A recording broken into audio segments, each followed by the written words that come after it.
Hello everyone, welcome to Hindi voice.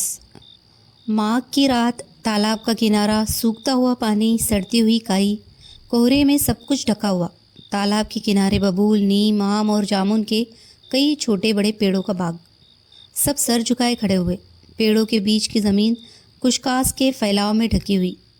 उसके पार गन्ने का खेत, उसका आधा गन्ना कटा हुआ, उस पर गन्ने की सूखी पत्तियां फैली हुई, उन पर जमती हुई ओस, कटे हुए गन्नों की ठूठियाँ उन्हें पत्तियों में ढकी हुई। आधे खेत में उगा हुआ गन्ना जिसकी फुनगी पर सफ़ेद फूल आ गए थे क्योंकि वह पुराना हो रहा था। रात के 2 बजे पास की अमराइयों में चिड़ियों ने पंख फटकारे। कोई चमगादड़ कह कह करता रहा। एक लोमड़ी दूर की झाड़ियों में खांसती रही। पर रात के सन्नाटे में अजगर ने अपनी बर्फीली सांस की एक फुफकार से इन सब ध्वनियों को अपने पेट में डाल दिया और रह रहकर फुफकारता रहा। तभी जैसे गन्ने के सुनसान घने खेत से अकस्मात बनेले सुअरों का कोई झुंड बाहर निकल आया। बड़े जोर का शोर मचा। चोर चोर चोर। गांव की ओर से लगभग 25 आवाज़ें हवा में गूंज रही थी। चोर चोर चोर। चारों ओर से घेर लो, जाने न पाए। ठाकुर बाबा के बाग की तरफ गया है। भंगती के खेत की तरफ देखना। हाँ हाँ, गन्ने वाला खेत। चोर चोर। देखते देखते गांव वाले ठाकुर के बाग में पहुंच गए। चारों ओर से उन्होंने बाग को और उससे मिले हुए गन्ने के खेत को घेर लिया। लालटेनों की रोशनी में एक एक झाड़ी की तलाशी ली जाने लगी। सब बोल रहे थे, कोई भी सुन नहीं रहा था। तभी एक आदमी ने टॉर्च की रोशनी फेंकनी शुरू की। भगंती के खेत में उसने कुछ गन्नों को हिलते देखा। फिर वह धीरे धीरे खेत के किनारे तक गया। 2-3 कोमल गन्ने ज़मीन पर झुके पड़े थे। उसी की सीध में कुछ गन्ने ऐसे थे जिन पर से पाले की बूंदें नीचे लुढ़क रही थी। टॉर्च की रोशनी में और पौधों के सामने ये कुछ अधिक हरे दिख रहे थे। टॉर्च की रोशनी को खेत की गहराइयों में फेंकते हुए उस आदमी ने चिल्लाकर कहा, होशियार भाइयों, होशियार, चोर इसी खेत में छिपा है। चारों ओर से इसे घेर लो, जाने न पाए। फिर शोर मचा और लोगों ने खेत को चारों ओर से घेर लिया। उस आदमी ने मुंह पर दोनों हाथ लगाकर जोर से कहा, खेत में छिपे रहने से कुछ नहीं होगा, बाहर आ जाओ, नहीं तो गोली मार दी जाएगी। वो बार बार इसी बात को कई प्रकार से आतंक भरी आवाज़ में कहता रहा। भीड़ में खड़े एक अधबैसु किसान ने अपने पास वाले साथी से कहा, नरैना है बड़ा चाई, कलकत्ता कमाकर जब से लौटा है बड़ा होशियार हो गया है। उसके साथी ने कहा, बड़े बड़े साहबों से रब जब्त रखता है, कलकत्ते में इसके ठाठ है, मैं तो देख आया हूँ, लड़का समझदार है। जान कैसे लिया कि चोर खेत में है? तभी किसी ने कहा, ये चुट्टा खेत से नहीं निकलता तो आग लगा दो खेत में, तभी बाहर आएगा। इस प्रस्ताव के समर्थन में कई लोग एक साथ बोलने लगे। किसी ने इसी बीच में दिया सलाई भी निकाल ली। भगंती ने आकर नारायण उर्फ नारायणा से हाथ जोड़कर कहा, हे नारायण भैया, एक चोर के पीछे हमारा गन्ना न जलवाओ, सैकड़ों का नुकसान हो जाएगा, कोई और तरकीब निकालो। नारायण ने कहा, देखते जाओ भगंती काका, खेत का गन्ना जलेगा नहीं, पर कहा यही जाएगा। तो उसने तेज़ी से चारों ओर घूमकर कुछ लोगों से बात की और खेत के आधे हिस्से में गन्ने की जो सूखी पत्तियां पड़ी थी उनके छोटे छोटे ढरों में आग लगा दी। बहुत से लोग आग तापने के लिए और भी नज़दीक सिमट आए। सब तरह का शोर मचता था। खेत के बीच में गन्ने के कुछ पेड़ हिल। नारायण ने उत्साह से कहा, शाबाश, इसी तरह चले जाओ। पास खड़े हुए भगंती ने उससे कहा, चोर आ रहा है, 10-15 आदमियों को इधर बुला लो। चारों ओर से उठने वाली आवाज़ें शांत हो गई। लोगों ने गर्दन उठा उठाकर खेत के बीच में ताकना शुरू कर दिया। चोर के निकलने का पता लोगों को तब चला जब वह नारायण के पास खड़ा हो गया। सहसा चोर को अपने पैरों से लिपटा हुआ देख वह उछल कर पीछे खड़ा हो गया, जैसे सांप छू लिया हो। एक बार फिर शोर मचा, चोर चोर। चोर घुटनों के बल जमीन पर गिर पड़ा। न जाने आसपास खड़े लोगों को क्या हुआ कि 3-4 आदमी उछल कर चोर के पास गए और उसे लातों गुस्सों से मारना शुरू कर दिया। पर उसे ज़्यादा मार नहीं खानी पड़ी। मारने वालों के साथ ही नारायण भी उसके पास पहुंच गया। उनको इधर उधर ढकेल कर वह चोर के पास खड़ा हो गया और बोला, भाई लोगों, ये बात बेजा है। हमने वादा किया है कि मारपीट नहीं होगी। यह शरणागत है, इसे मारा न जाएगा। एक बुढ़े ने दूर से कहा, चुट्टे को मारा न जाएगा तो क्या पूजा जाएगा? पर नारायण ने कहा, अब चाहे जो हो, इसे पुलिस के हाथों में देकर अपना काम पूरा हो जाएगा। मारपीट से कोई मतलब नहीं। लोग चारों ओर से चोर के पास सिमट आए थे। नारायण ने टॉर्च की रोशनी उस पर फेंकते हुए पूछा, क्यों जी, माल कहाँ है? पर उसकी निगाह चोर के शरीर पर अटकी रही। चोर लगभग 5 फुट ऊंचा दुबला पतला आदमी था। नंगे पैर कमर से घुटनों तक एक मैला सा अंगोछा बंधे हुए, जिस्म पर एक पुरानी खाकी कमीज, कानों पर एक मटमैले कपड़े का टुकड़ा बंधा। उम्र लगभग 50 साल होगी। दाढ़ी बढ़ रही थी, बाल सफ़ेद हो चले थे। जाड़े के मारे वो काँप रहा था और दांत बज रहे थे। उसका मुंह चौकोर सा था, आंखों के पास झुर्रियाँ पड़ी थी, दांत मजबूत थे। मुंह को वो कुछ इस प्रकार खोले हुए था कि लगता था कि मुस्कुरा रहा है। उसे कुछ जवाब न देते देख कुछ लोग उसे फिर मारने को बढ़े, पर नारायण ने उन्हें रोक लिया। उसने अपना सवाल दोहराया, माल कहाँ है? लगा कि उसके चेहरे की मुस्कान बढ़ गई है। उसने हाथ जोड़कर खेत की ओर इशारा किया। इस बार नारायण को गुस्सा आया। अपनी टॉर्च उसकी पीठ पर पटक कर उसने डांट कर कहा, माल ले आओ। 2 आदमी लालटेनें लिए हुए चोर के साथ खेत के अंदर घुसे। पाले और इक्की नुकीली पत्तियों की चोट पर बार बार वे चोर को गाली देते रहे। थोड़ी देर बाद जब वे बाहर आए तो चोर के हाथ में एक मटमैली पोटली थी। पोटली लाकर उसने नारायण के पैरों के पास रख दी। नारायण ने कहा, खोलो इसे, क्या क्या चुरा रखा है? उसने धीरे धीरे थके हाथों से पोटली खोली। उसमें एक पुरानी गिली धोती, लगभग 2 सेर चने और एक पीतल का लोटा था। भीड़ में एक आदमी ने सामने आकर चोर की पीठ पर लात मारी, कुछ गालियां दी और कहा, यह सब मेरा माल है।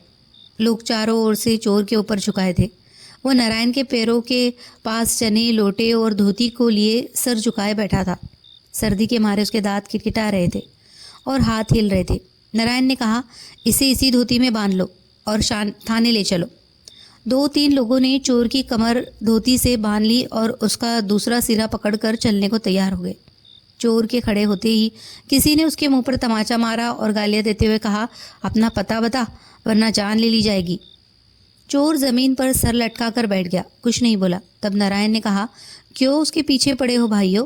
चोर भी आदमी ही है, इसे थाने लिए चलते हैं, वहाँ सब कुछ बता देगा। किसी ने पीछे से कहा, चोर चोर मौसेरे भाई। नारायण ने घूम कर कहा, क्यों जी, मैं भी चोर हूँ, ये किसकी शामत आई? 2-1 लोग हंसने लगे, बात आई गई हो गई। वे गांव के पास आए तब रात के 4 बज रहे थे। चोर की कमर धोती से बांधकर उसका एक छोर पकड़कर दीना चौकीदार थाने चला। साथ में नारायण और गांव के 2 और आदमी भी चले। चारों में पहले वाला बुढ़ा किसान रास्ता काटने के लिए कहानियां सुनाता जा रहा था। तो युधिष्ठिर ने कहा कि बामन ने हमारे राज में सोने की थाली चुराई है, उसे क्या दंड दिया जाए? तो विदुर बोले कि महाराज, बामन को दंड नहीं दिया जाता। तो राजा बोले कि इसने चोरी की है तो दंड तो देना ही पड़ेगा। तब विदुर ने कहा कि महाराज, इसे राजा बलि के पास इंसाफ के लिए भेज दो। जब राजा बलि ने बामन को देखा तो उसे आसन पर बैठाला। चौकीदार ने बात काट कर कहा, चोर को आसन पर बैठाला, ये कैसे? बुढ़ा बोला, क्या चोर क्या सा, आदमी आदमी की बात। राजा ने उसे आसन दिया और पूरा हाल पूछा कि आपने चोरी क्यों की? तो बामन बोला कि चोरी पेट की खातिर की। चौकीदार ने पूछा, तब क्या? बुढ़ा बोला, राजा बलि ने कहा कि राजा युधिष्ठिर को चाहिए कि वे खुद दंड ले, बामन को दंड नहीं होगा। जिस राजा के राज में पेट की खातिर चोरी करनी पड़े वो राजा 2 कौड़ी का है, उसे दंड मिलना चाहिए। राजा बलि ने उठकर चौकीदार जी खोलकर हंसा, बोला, वाह रे बाबा, क्या इंसाफ है राजा बलि का। राजा विक्रमाजीत को मात कर दिया। वे हंसते हुए चलते रहे। चोर भी अपनी पोटली को दबाए पंजों के बल उचकता सा आगे बढ़ता गया। पूरब की ओर घने काले बादलों के बीच से रोशनी का कुछ कुछ आभास फूटा। चौकीदार ने धोती का छोर नारायण को देते हुए कहा, तुम लोग यही महुए के नीचे रुक जाओ, मैं दिशा मैदान से फारिग हो लूँ। साथ के दोनों आदमी भी बोल उठे। बुड्ढे ने कहा, ठीक तो है नारायण भैया, यही तुम इसे पकड़े बैठे रहो, हम लोग भी निपट आवे। वे चले गए। नारायण थोड़ी देर चोर के साथ महुए के नीचे बैठा रहा, फिर अचानक बोला, क्यों जी, मुझे पहचानते हो? दया की भीख सी मांगते हुए चोर ने उसकी ओर देखा, कुछ कहा नहीं। नारायण ने फिर धीरे से कहा, हम सचमुच मौसेरे भाई है। इस बार चोर ने नारायण की ओर देखा, देखता रहा। इस सूचना पर नारायण जिस आश्चर्य भरी निगाह की उम्मीद रख रहा था वो उसे नहीं मिली। बड़ी हुई दाढ़ी वाला एक दुबला पतला चौकोर चेहरा उससे दया की भीख मांग रहा था। नारायण ने धीरे से रुक रुक कर कहा, कलकत्ते के शाह मकसूद का नाम सुना है? उन्हीं के गोल का हूँ। जैसे किसी को किसी अनजाने जाल में फंसाया जा रहा हो। चोर ने उसी तरह बिंदी हुई निगाह से उसे फिर देखा। नारायण ने फिर कहा, कलकत्ते के बड़े बड़े सेठ मेरे नाम से थर्राते हैं। मेरी शक्ल देखकर तिजोरियों के ताले खुल जाते हैं, रोशनदान टूट जाते हैं। वह कुछ और कहता, लगातार बात करने का लालच उसकी रग रग में समा गया था। अपनी तारीफ में वो बहुत कुछ कहता, पर चोर की आंखों में न आनंद झलका, न स्नेह दिखाई दिया, न उसकी आंखों में प्रशंसा की किरण फूटी, न उनमें आतंक की छाया पड़ी। वह चुपचाप नारायण की ओर देखता रहा। सहसा नारायण ने गुस्से में भरकर उसकी देह को बड़े जोर से झकझोरा और जल्दी जल्दी कहना शुरू किया, सुन बे, चोरों की बेइज्जती न करा। चोरी ही करनी है तो आदमियों जैसी चोरी कर, कुत्ते बिल्ली बंदरों की तरह रोटी का एक टुकड़ा मत चुरा। सुन रहा है वे? मालूम पड़ा कि वह सुन रहा है। उसके चेहरे पर हैरानी का चढ़ा उतार दिख पड़ने लगा है। नारायण ने कहा, यह शेर आधा शेर चने और यह लोटा चुराते हुए तो ये शर्म भी नहीं आई। यही करना है तो कलकत्ते क्यों नहीं आता? न जाने क्यों चोर की आंखों से आंसू बह रहे थे। उसके होठ इतना फैल गए थे कि लग रहा था वह हंस पड़ेगा, पर आंसू बहते ही जा रहे थे। वह अपने पेट पर दोनों हाथों से मुक्के मारने लगा। आंसुओं का वेग और बढ़ गया। नारायण ने बात करनी बंद कर दी। कुछ देर रुककर कहा, भाग जा, कोई कुछ न कहेगा। जब तू दूर निकल जाएगा तभी शोर मचाऊंगा। जब इस पर भी चोर ने कुछ जवाब न दिया तो उसे आश्चर्य हुआ। फिर कुछ रुककर उसने कहा, बहरा है क्या बे? फिर भी चोर ने कुछ नहीं कहा। नारायण ने उसे बांधने वाली धोती का छोर उसकी ओर फेंका और उसे ढकेल कर दूर किया और हाथ से उसे भाग जाने का इशारा किया, पर चोर भागा नहीं। थक्का सा जमीन पर औंधे मुंह पड़ा रहा। इतने में दूसरे लोग आते हुए दिखाई दिए। नारायण ने गंभीरतापूर्वक उठकर चोर को जकड़ने वाली धोती पकड़ ली, उसे हिला डुलाकर खड़ा कर दिया। एक एक करके वे सब लोग आ गए। सवेरा होते होते वे थाने पहुंच गए। थाना मुंशी ने देखते ही कहा, सवेरे सवेरे किसका मुंह देखा? पर मुंह देखते ही वह फिर बोला, अजब जानवर है, चेहरा तो देखो, लगता है हंस पड़ेगा। दिन के उजाले में सबने देखा कि उसका चेहरा सचमुच ऐसा ही है। छोटी छोटी सूजी हुई आंखों और बढ़ी हुई दाढ़ी के बावजूद चौकोर चेहरे में फैला हुआ मुंह लगता था हंसने ही वाला है। थाना मुंशी ने पूछा, क्या नाम है? चोर ने पहले की तरह हाथ जोड़ दिए। तब उसने उसके मुंह पर 2 तमाचे मारकर अपना सवाल दोहराया। चोर का मुंह कुछ और फैल गया। उसने 2-4 तमाचे फिर मारे। इस बार उसकी चीख से सब चौंक पड़े। मुंह जितना फैल सकता था उतना फैल कर चोर बड़ी जोर से रोया। लगा कोई सियार अकेले में चांद की ओर देखकर बड़ी जोर से चीख उठा है। मुंशी ने उदासीन भाव से पूछा, माल कहाँ है? नारायण ने चने लोटे और धोती को दिखाकर कहा, ये है। न जाने क्यों सब थके थके से चुपचाप खड़े रहे। चोर सब अब सिसक रहा था। सहसा एक सिपाही ने अपनी कोठरी से निकलकर कहा, मुंशी जी, ये तो 5 बार का सजा याफ्ता है। इसके लिए न जेल में जगह है न बाहर, घूम फिर कर फिर यही आ जाता है। मुंशी ने कहा, कुछ अतपगला सा है क्या? सिपाही ने मुंशी के सवाल का जवाब स्वीकार में सिर हिलाकर दिया। फिर पास आकर चोर की पीठ थपथपाते हुए कहा, क्यों गूंगे, फिर आ गए? कितने दिन के लिए जाओगे? 6 महीने कि साल भर? चोर सिसक रहा था, पर उसकी आंखों में भय, विस्मय और जड़ता के भाव समाप्त हो चुके थे। सिपाही की ओर वो बार बार हाथ जोड़कर झुकने लगा, जैसे पुराना परिचित हो। चौकीदार ने साथ के बुड्ढे को कोहनी से हिलाकर कहा, साल भर को जो जा रहा है, समझ गए बली महाराज? पर कोई भी नहीं हंसा। आप सुन रहे थे श्रीलाल शुक्ल जी की कहानी, एक चोर की कहानी। कहानी अगर आपको पसंद आई हो तो प्लीज़ इसे लाइक करें, शेयर करें और कमेंट करें, और हमारे चैनल को सब्सक्राइब भी कर लीजिए। धन्यवाद।